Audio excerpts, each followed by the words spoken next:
Pessoal, vamos trazer de novo a vocês a cobertura da CNN Internacional com tradução simultânea. Acompanhe. Ele tentou tirar o seu nome da cédula porque havia uma preocupação, porque com a margem tão pequena, poderia ter um efeito. As margens são tudo nessa corrida, como estamos começando a ver, à medida que os números chegam. Então, Trump está observando essa situação junto com RFK Jr.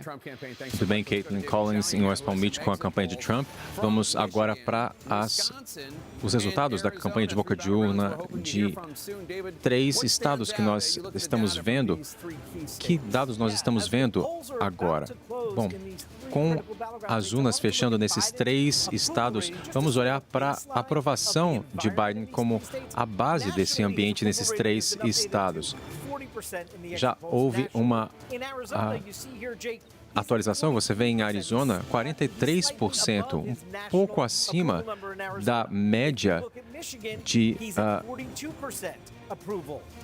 do presidente, e em Michigan 42%, mais uma vez um pouco acima dos 40% que são a média, mas em Wisconsin a aprovação do presidente atual, Joe Biden, está em 38%, abaixo da sua média nacional. 61% dos eleitores de Wisconsin nessa eleição desaprovam o trabalho que Joe Biden está desenvolvendo. Esse é um obstáculo que a Kamala Harris terá que superar. Muito bem, muito obrigado. Teria sido uma campanha muito diferente se Joe Biden tivesse continuado. Ela terminaria com uma vitória de Trump, e nós não sabemos como terminar, mas nós temos aqui muito questionamento, mas esses números são um desafio, certo? Então, 6 em 10 em Wisconsin desaprovam o presidente, e não há dúvida de que é um grande vento contra, é desfavorável para Kamala Harris. Apesar dela dizer que é uma nova geração que quer virar a página, isso é realmente um número e que mostra que não há dúvida de que a campanha está olhando que isso não impacte os votos para Kamala Harris. 3, 2, 1, eu saio. Cliff, nós estamos aqui colocando para o nosso público um pedaço da cobertura dos colegas da CNN Internacional. Eles estavam dedicados ao seguinte: bocas de urna indagando em lugares importantes, Arizona, por exemplo, um dos estados pêndulo, como que o eleitor vê, aprova ou desaprova a administração Biden. E os números eram catastróficos do ponto de vista do Biden. Agora, o esforço dos nossos colegas da CNN Internacional é estabelecer em que medida uma boca de urna com esses resultados faz a gente, de alguma forma, antever a formação do voto.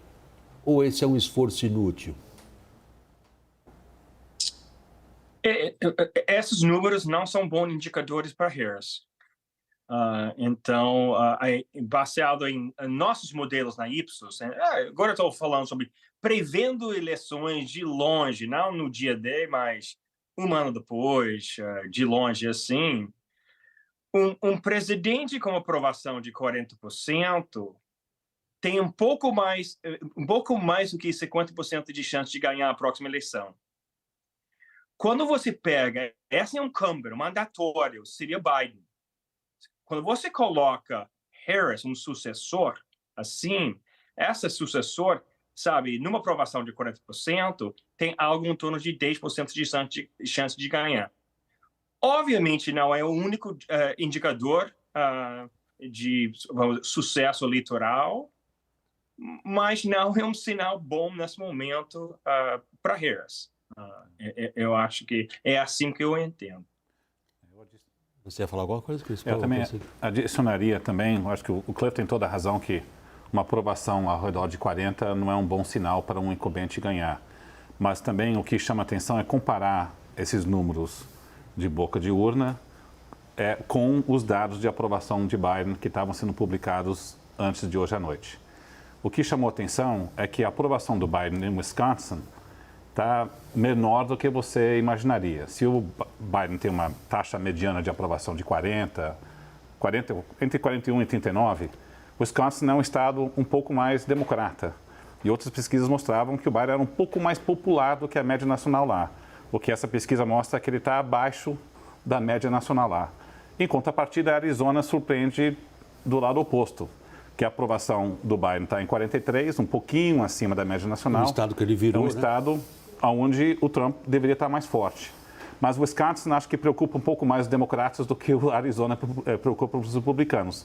Porque entre os estados no meio oeste, do cinturão da ferrugem, você pega Michigan, Wisconsin e Pennsylvania. Wisconsin parecia o mais seguro dos três, não é? E dados preliminares. Então, esse é um sinal ruim. Eu concordo com o Cliff que o Wisconsin preocupa um pouco pelo cenário de aprovação. Lorival, eu vou puxar o Chris para um outro aspecto que é trazer um pouquinho para nós o que está acontecendo nos Estados Unidos, mas eu queria que você nos atualizasse algo.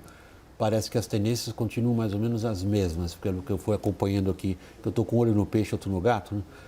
Então eu vou acompanhando um pouquinho aqui, ouvindo vocês. O que eu vi até aqui não saiu nada ainda do que a gente vinha dizendo. Isso. Então, falando um pouco do cinturão da ferrugem, né? O Wisconsin não começou a apurar ainda, né? Michigan a Harris está à frente por 13 pontos percentuais, né?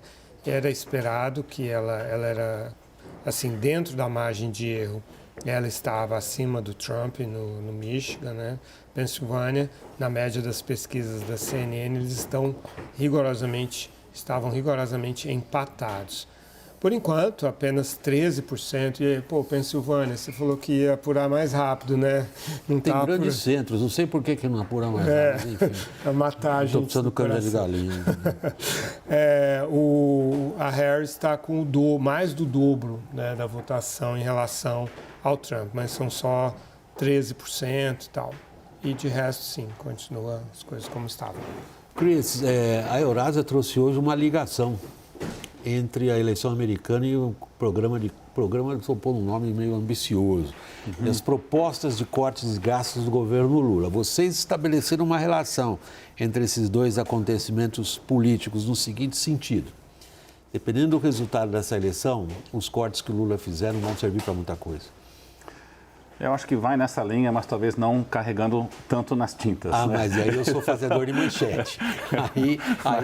Aí a minha prerrogativa profissional é pegar, como eu sempre repito, um raciocínio sofisticado e transformá-lo numa manchete brutal. Não, perfeito.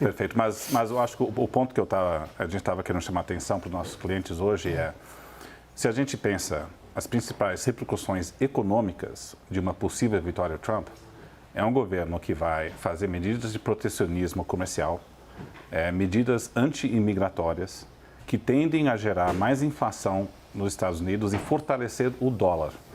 Isso significa que as moedas em mercados emergentes devem desvalorizar e dificulta a capacidade de países como o Brasil cortar juros.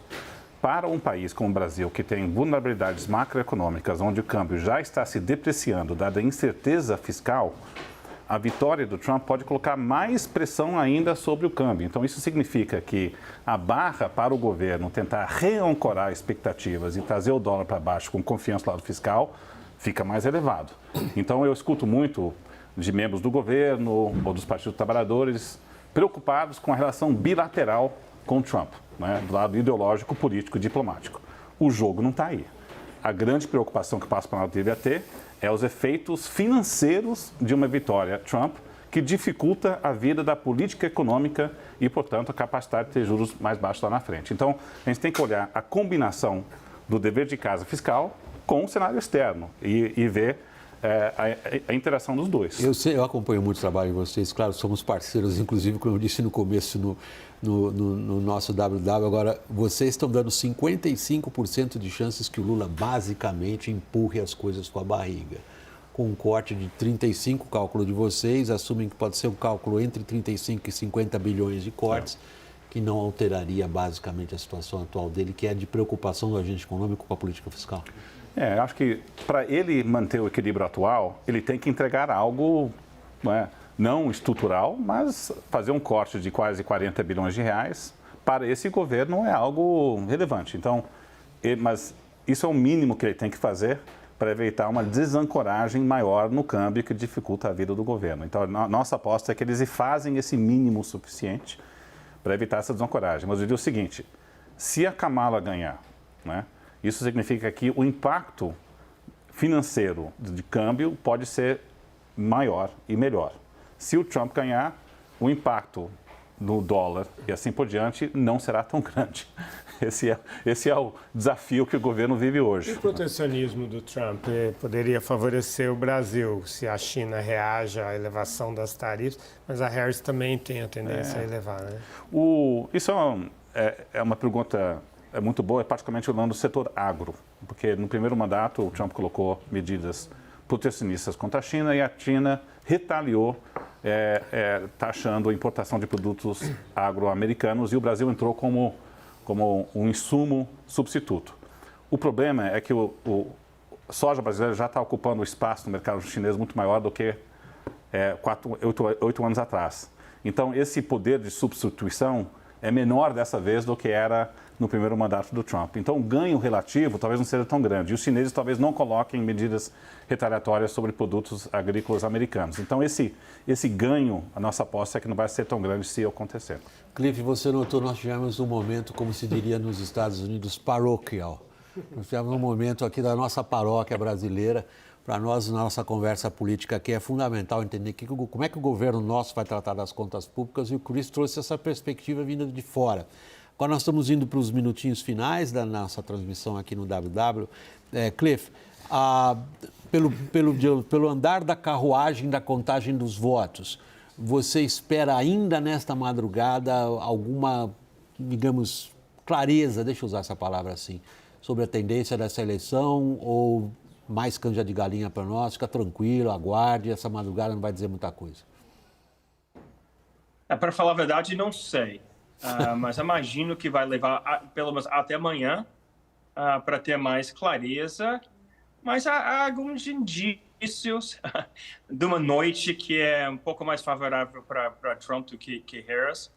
Mas, obviamente, nós temos que esperar um pouco. Então, ou seja, incerteza ainda. Lorival. É importante alertar... Preparado para uma longa noite, ou longas noites. Sim, vamos ver, né, o que vai ser de nós. Mas alertar a nossa audiência, né, que esse 105 a 27 tem a ver com, né, para o Trump, que parece que a Harris já perdeu, né, essa eleição, são necessários 270 para vencer. Tem a ver com o fuso horário, né, assim, os estados que estão apurando mais rápido são estados mais favoráveis ao Trump. Uma Califórnia da vida, que tem o maior eleitorado dos Estados Unidos, ainda não começou a apurar. Nova York, apesar de que aí não é problema de fuso horário, apesar de estar na costa leste, também não começou a apurar. É o quarto maior eleitorado dos Estados Unidos e é democrata. Então, tem muita coisa para acontecer. A Harris, com certeza, vai se aproximar bastante do Trump nessa contagem ainda.